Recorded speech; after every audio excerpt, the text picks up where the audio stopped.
राम राम, जय हिंद। आज कुछ किताबों के बारे में बताएंगे जो कि तुम्हें नहीं लेनी। हमेशा सब लोग बात करते हैं कि किताबें ये ले लो वो ले लो और दुनिया भर की किताबें बताते हैं, लेकिन आज हम तुम्हें वो बताएंगे कि किताबें कौन सी नहीं लेनी। देखो, हम पब्लिकेशन का नाम जरूर बता रहे हैं, लेकिन उनके खिलाफ मेरा कुछ नहीं है और हमने इनके साथ काम किया है, तो इसलिए हम जानते हैं किताबें अच्छी बनाते हैं।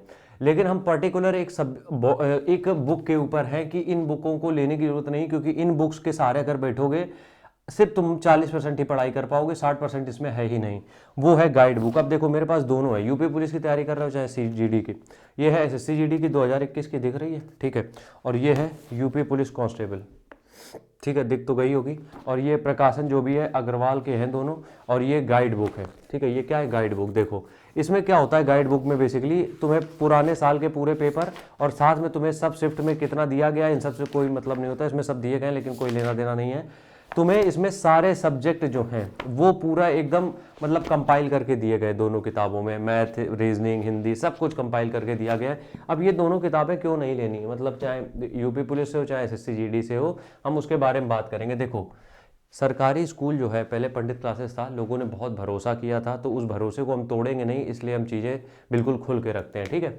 देखो, चाहे तुम उत्तर प्रदेश पुलिस कांस्टेबल की तैयारी कर रहे हो, ठीक है, उत्तर प्रदेश पुलिस, चाहे तो कांस्टेबल की तैयारी कर रहे हो और चाहे तैयारी कर रहे हो एसएससी जीडी की। अब होता क्या है कि ये जो गाइड किताबें हैं, हमने बहुत डिटेल में स्टडी करी है, क्योंकि हम यार पहले पढ़ाते थे, जिनको पता वो पुराने जुड़े हैं। ये दोनों जो गाइड बुक हैं, ठीक है, ये क्या है, गाइड बुक। इन गाइड बुक की प्रॉब्लम क्या है, इन गाइड बुक में दिक्कत ये है कि इसमें सबसे पहली बात अधूरा सिलेबस है। अधूरा सिलेबस है क्योंकि क्या होता है, इसमें सिर्फ तुम्हें ललचाने के लिए दिया जाता है। देखो, हम ये कह रहे हैं कि तुम्हें पूरा सिलेबस खत्म करने की भी जरूरत नहीं होती है, लेकिन इतना भी सिलेबस कम नहीं पढ़ना होता है जो इसमें दिया गया है। इतने सिलेबस में कुछ ना होगा, कुछ भी नहीं होगा इतने सिलेबस में। क्यों, ये 90% क्या, 70-60% भी नहीं है सिलेबस। तो सबसे पहली बात, तुम्हारी आधी अधूरी पढ़ाई रह जाएगी। और दूसरी चीज यहाँ पे ये है, इस किताब को इतना पतला बनाया गया है ताकि लोगों को ये लगे कि बस इतना ही पढ़ के हमारा सिलेक्शन हो जाएगा, ललचाने के लिए एक तरीके से। लेकिन ये समझो तुम कि हर एक सब्जेक्ट बहुत वास्ट है अपने आप में, चाहे मैथ हो, रीजनिंग हो, बहुत लंबा चौड़ा सिलेबस सबका होता है। उसमें काट छांट तुम्हें करनी होती है, लेकिन काट छांट के बाद भी इतनी पतली किताब नहीं बन पाती है, ठीक है। तो दूसरी चीज इसमें यही है। और दूसरी बात यही है कि जब इतनी मोटी एक जो किताब पढ़ने बैठते हो, तुम्हें क्वेश्चंस की वैरायटी नहीं मिल पाएगी।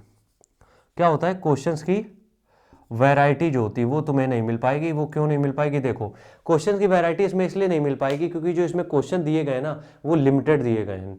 क्वेश्चन बस इतने दिए गए हैं कि तुम जब किताब देखो पहली नज़र में तो तुम्हें ये लगे कि हाँ यार ये चैप्टर दिया गया है, इसके क्वेश्चन भी दिए गए, तो तुम्हें वो फील कराने के लिए बढ़िया कि हाँ यार अच्छी किताब है, जो भी इसमें लिखा है उसमें क्वेश्चन भी दिए गए हैं। तो तुम्हें एक मतलब वो होता है ना कि किसी चीज़ को सजा धजा के दिखाना, अंदर सब डोलमोल, तो वो चीज़ है इसमें कि तुम्हें सजा के दिखा तो दिया गया है कि इतनी सारी चीज़ें हैं, लेकिन अंदर जब इसको किताब में देखोगे तो तुम्हारे मतलब की ये किताब नहीं है। कुछ चैप्टर हैं जरूर बढ़िया है, कुछ चैप्टर इन्होंने अच्छे से डिस्क्राइब किए, कुछ चीज़ें बढ़िया हैं, लेकिन पूरी किताब की अगर हम ओवरऑल एनालाइज करें तो फिर एनालिसिस वो फिर नहीं हो पाएगी, मतलब फिर तुम्हारे लिए वो सही है नहीं, ठीक है। आज के वीडियो में बस इतना ही, कल फिर मिलते हैं, तब तक के लिए राम राम, जय हिंद।